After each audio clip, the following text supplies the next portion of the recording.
Today, as Brett noted, Barack Obama called Iraq a war that didn't need to be fought and said it has made America less safe.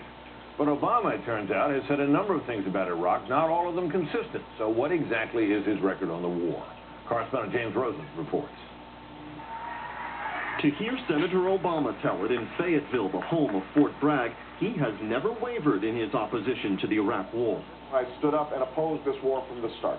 Someone who opposed the war from the beginning? It's true that Obama, speaking in Chicago in October 2002, opposed the invasion of Iraq. But in public statements thereafter, the Illinois senator has occasionally cast himself as a supporter of President Bush's conduct of the war and has also been, at times, far off the mark in his forecasts of how specific adjustments in tactics would affect the military situation on the ground.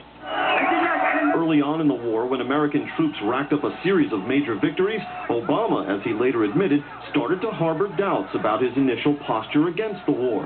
When the invasion was finally launched and U.S. forces marched unimpeded through Baghdad, Obama wrote in his memoir, The Audacity of Hope, "When I saw Saddam's statue topple and watched the president stand atop the USS Abraham Lincoln, a banner behind him proclaiming mission accomplished, I began to suspect that I might have been wrong."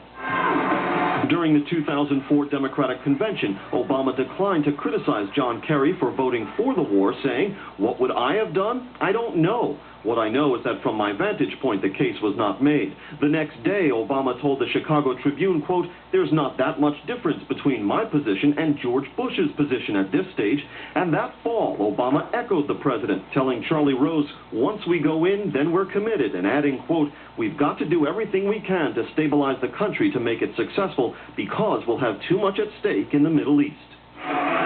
With the bombing of the Golden Dome Mosque in Samarra, sectarian tensions in Iraq boiled over, leading to intense and bloody fighting between Sunni insurgents and Shiite militias. American troops were often caught in the crosshairs, and violence in Iraq spiraled seemingly out of control. America will change our approach. Thus, President Bush ordered the buildup or surge in U.S. troops, which, when fully implemented by last June, helped reduce casualties among U.S. troops and Iraqi civilians by some 60%. But Obama had predicted a completely opposite result, telling Tim Russert on Meet the Press 80 days earlier, quote, "We cannot, through putting in more troops or maintaining the presence that we have, expect that the situation is going to improve."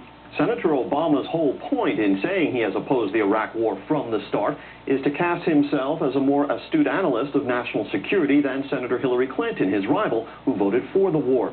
Yet a comparison of all 85 votes on Iraq since Obama began serving in the Senate 3 years ago shows he and Mrs. Clinton differed only once, on the nomination of General George Casey, the top commander in Iraq for nearly 3 years, to become Army Chief of Staff, a nomination which Obama, unlike Senator Clinton, supported. Britt?